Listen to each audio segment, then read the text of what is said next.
कुछ लोगों का पेट जो है वो 3 साल के अंदर अगर उनका पैसा डबल हो रहा है तो उससे भी नहीं भरता था। तो फिर बात यह है कि जब तक जो है वो लालची जिंदा है तो फ्राडिया भूखा नहीं मरता, बल्कि फ्राडिया अमीर से अमीर हो जाता है। तो अब ऐसे एक बंदे ने एक प्लान बनाया, बोला यार ये क्या हम 3 साल तक पैसा जो है वो डबल करते हैं, ये क्या है, ये तो मज़ा ही नहीं आ रहा ना।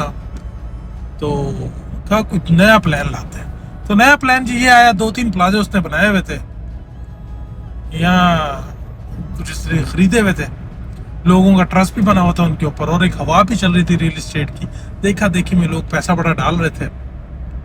तो भाईजान वो समझदार आदमी जो है ना, वो फ्रॉडिया, टॉप का फ्रॉडिया, वो आया मार्केट में, बोला भाई अब आओ मैं तुम्हारे लिए एक आइडिया लाता हूँ, हम प्लाजा बनाते हैं, शुरू करते हैं वो प्लाजा, और इस प्लाजे को जो है वो हम डेवलपमेंट स्टेज में डालते हैं, और इसके ऊपर हमने तो और लोगों को तो इजी मनी चाहिए भाईजान, लाख करोड़ रुपया रखा है, करोड़ रुपए के पीछे हर महीने 2 लाख रुपए ऐड होना शुरू हो जाए, साल का 24 लाख भाईजान, आंखें खुली रह जाती हैं, कुछ किया भी नहीं और इतने पैसे।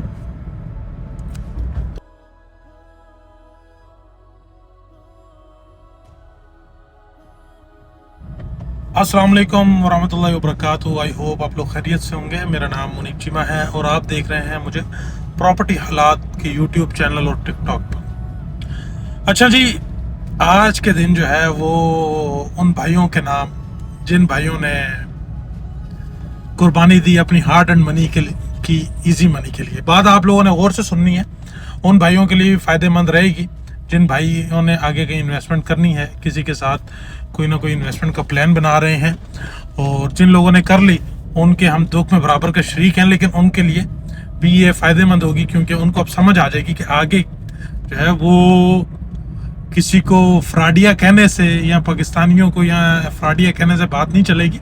आपको खुद एक हिकमत अमली के साथ काम करने होंगे, क्योंकि आपको पता है जहाँ पे आप हिकमत अमली नहीं रखेंगे, आप सही इम्पल्सिव डिसीजन, एक कैलकुलेटेड डिसीजन नहीं लेंगे, कोई राइट जो है वो हिकमत से डिसीजन नहीं लेंगे, तो आप जो है वो फंस जाएंगे। फिर भले आपके पास स्टाम्प हों, भले आपके पास एग्रीमेंट्स हों, तो आपकी ज़िंदगी निकल जाएगी, लेकिन आपके जो है वो केसेस ख़त्म नहीं होंगे और आपके पैसों की रिकवरी नहीं होगी। ये मैं उन भाई, ये कुछ भाई हैं जो मेरे को स्टाम्प दिखा रहे हैं, जी हमारे साथ गेम हो गई, अब हम क्या करें। सर आपका कुछ नहीं हो सकता, आप लुट चुके हैं और आप लुटे हैं अपनी गलती की वजह से। अच्छा जी, ये केसेस कुछ इस तरीके से थे कि जिस तरह बहुत सारे डेवलपर्स जो है ना, वो पाकिस्तान के अंदर जब ये बूम आया खान साहब के टाइम के अंदर, प्रॉपर्टी बड़ी अच्छी चल रही थी, तो हाई राइज लोग बनाते थे। अब एक हाई राइज जो बनाता है वो प्लॉट ख़रीदता है, उसके ऊपर कंस्ट्रक्शन करता है, कुछ प्लॉट्स, कुछ अपार्टमेंट उसके इंस्टॉलमेंट के ऊपर जो है वो बिक जाते हैं कुछ वो। तो ओवरऑल वो टाइम विद टाइम 2-3 साल के अंदर वो अपना जितना पैसा लगा रहा है, लेट्स से वो 10 करोड़ लगाया है, तो उसके ऊपर 2-3 साल के अंदर वो जाके कोई अराउंड 80-90% तक जो है वो गेन करता है, क्योंकि वो विद टाइम जो है रियल एस्टेट की वैल्यू भी गेन करती है फिर उसके ऊपर जो। लेकिन अब आपको बताना चलूँ कि कुछ लोगों का पेट जो है वो 3 साल के अंदर अगर उनका पैसा डबल हो रहा है तो उससे भी नहीं भरता था। तो फिर बात यह है कि जब तक जो है वो लालची जिंदा है तो फ्राडिया भूखा नहीं मरता, बल्कि फ्राडिया अमीर से अमीर हो जाता है। तो अब ऐसे एक बंदे ने एक प्लान बनाया, बोला यार ये क्या हम 3 साल तक पैसा जो है वो डबल करते हैं, ये क्या है, ये तो मज़ा ही नहीं आ रहा ना। तो कहा कुछ नया प्लान लाते हैं। तो नया प्लान जी ये आया, 2-3 प्लाजे उसने बनाए हुए थे, यहाँ कुछ इस तरह खरीदे हुए थे, लोगों का ट्रस्ट भी बना हुआ था उनके ऊपर, और एक हवा भी चल रही थी रियल एस्टेट की, देखा देखी में लोग पैसा बड़ा डाल रहे थे। तो भाईजान वो समझदार आदमी जो है ना, वो फ्रॉडिया, टॉप का फ्रॉडिया, वो आया मार्केट में, बोला भाई अब आओ मैं तुम्हारे लिए एक आइडिया लाता हूँ, हम प्लाजा बनाते हैं, शुरू करते हैं वो प्लाजा, और इस प्लाजे को जो है वो हम डेवलपमेंट स्टेज में डालते हैं, और इसके ऊपर हमने तो इंस्टॉलमेंट के ऊपर या कैश के ऊपर अगर हमसे कोई लेता है तो हम उसको रेंटल भी देंगे, हमने अलॉटमेंट देना है, अलॉटमेंट भी इन हाउस होता है, रजिस्ट्री इंतकाल, तो वो बात की बात है ना, जब कोई पोजेशन लेगा तब जाके, उससे पहले तो अलॉटमेंट ही मिलती है ना। और अलॉटमेंट क्या है कि इन हाउस एक आपका डॉक्यूमेंट है जो आप अगले बंदे को दे देते हैं। अच्छा जी, तो हम इस तरह, अब हम इसके साथ क्या कर सकते हैं कि हम एक अपार्टमेंट की अलॉटमेंट जो है वो 100 लोगों में देने, किसी को क्या पता है जी। 100 लोगों को दे दी, अब 100 लोग क्यों लेंगे भाई? 100 लोग ऐसे लेंगे कि भाईजान हम सबसे लेंगे 1 करोड़ रुपया उस अपार्टमेंट के किए और जो कि अभी अंडर डेवलप है, जो अभी उस अपार्टमेंट की बिल्डिंग तक भी नहीं पहुंचा, वो अभी अंडर डेवलप है। उससे हम 1 करोड़ ले लेंगे और उसको हम मंथली 2 लाख रुपए रेंटल देना शुरू हो जाएंगे। और लोगों को तो इजी मनी चाहिए भाईजान, लाख करोड़ रुपया रखा है, करोड़ रुपए के पीछे हर महीने 2 लाख रुपए ऐड होना शुरू हो जाए, साल का 24 लाख भाईजान, आंखें खुली रह जाती हैं, कुछ किया भी नहीं और इतने पैसे। तो हुआ यही भाईजान के अब उन्होंने पैसे लिए लोगों से और देना शुरू किया। जब लोग अट्रैक्ट हुए तो शुरू के लोग जो थे, like it works like a Ponzi scheme ना, शुरू के लोगों को बड़ा जी प्रॉपरली टाइम से रेंटल मिलता रहा। जब उन्होंने बाय बैक की रिक्वेस्ट देनी, वो उनको बाय बैक भी मिलना, तो इस तरीके से फिर पैसा उन्होंने इकट्ठा करना शुरू किया।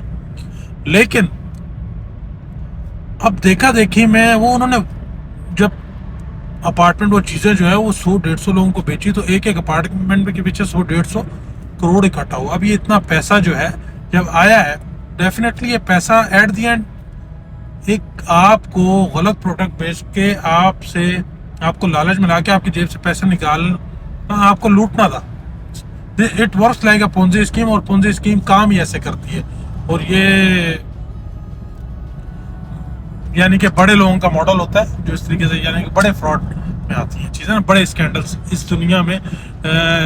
इंडिया में आप देख लें, क्रिप्टो करेंसी में देख लें, इस तरह के स्कैम्स जो है लोगों के साथ हुए हैं। तो ये बड़े स्कैंडल्स में आते हैं जहाँ पे आपसे बड़ा पैसा लेकर उसके ऊपर आपको एक इजी मनी, एक अच्छा रेंटल देते हैं, और शुरू के लोगों को जो है बाय बैक भी अच्छा देते हैं, और फिर लोगों का जब ट्रस्ट डेवलप हो जाता है तो फिर उनके साथ गेम करते हैं। ये बात मैं इसलिए कर रहा हूँ कि कुछ भाई जो है ना वो मुझसे अपने स्टाम्प शेयर कर रहे हैं, जी हमारे पास स्टाम्प है, हमने FIR कटवा ली। क्योंकि कुछ कंपनीज जो पाकिस्तान में थी इस तरह की, जो आप इसमें कुछ का नाम ले लेता हूँ, हयात ग्रुप ऑफ कंपनीज थी, AAA एसोसिएट थे, अब ये लोग भाग चुके हैं। इनका यही मॉडल था कि आपसे जो कि इनका अंडर डेवलप प्रोजेक्ट था, वो शायद इनका अपना था भी या नहीं था, ऊपर इनका बोर्ड लगा हुआ होता था, क्या सिस्टम था, और वो किराए का था, क्या चक्का था, तो वो इन्होंने लिए और उसके अंदर जब अपार्टमेंट दिए हुए थे तो लोगों को रेंटल मिल रहा था, लोग देख रहे। तो अब जब पाकिस्तान के ज़रा हालात टाइट हुए, लोगों ने अपने पैसे जब उनसे बाय बैक की रिक्वेस्ट की और मल्टीपल ज़्यादा लोगों ने की, तो अब उन्होंने वो पैसा डेफिनेटली, अब इतना पैसा वो अपने पास तो उन्होंने रखा, उन्होंने कहीं ना कहीं बाहर जो है वो निकाल दिया और पैसे इन्वेस्ट कर दिया, और उसमें से काफ़ी सारे लोग आज बाहर जा भी चुके हैं। तो ये सब चीज़ें जो है वो हो गई थी।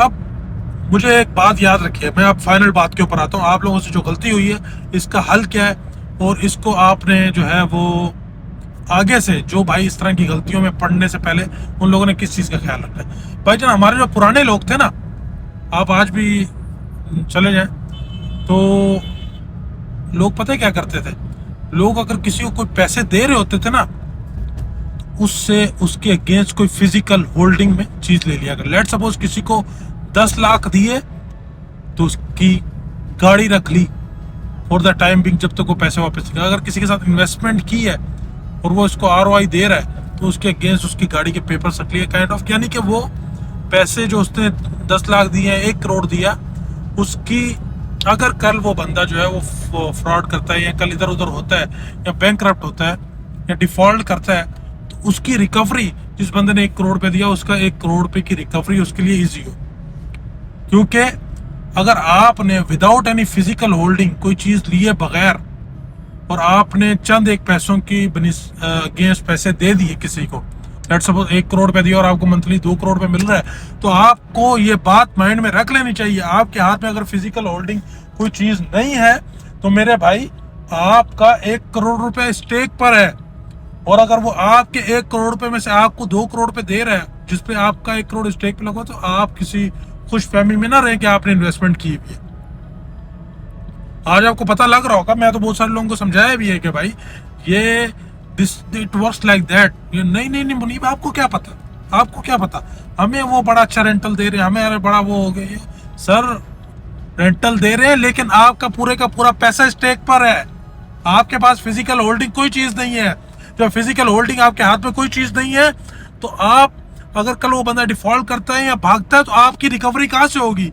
आपने लेट सपोज 3 करोड़ दिया है और आप महीने का 6 लाख ले रहे हैं, तो आपको आपके अपने पैसों में से अगर लेट सपोज 25% या 30% या 40% पैसा भी उसने दे दिया किस्तों के अंदर,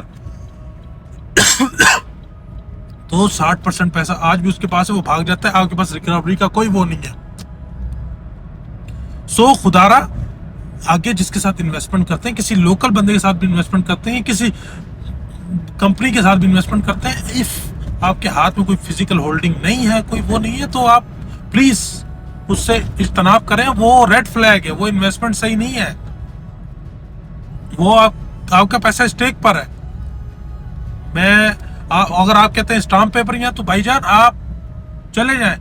एक बंदा जो है वो डिफॉल्ट कर चुका है, तो मेरे भाई आप पैसा ले ही नहीं सकते, सवाल ही पैदा नहीं होता। उसने पैसा बाहर भेज दिया, वो खुद भी बाहर भाग गया। जो केसेस लड़ो, आपकी जिंदगी खत्म हो जाएगी।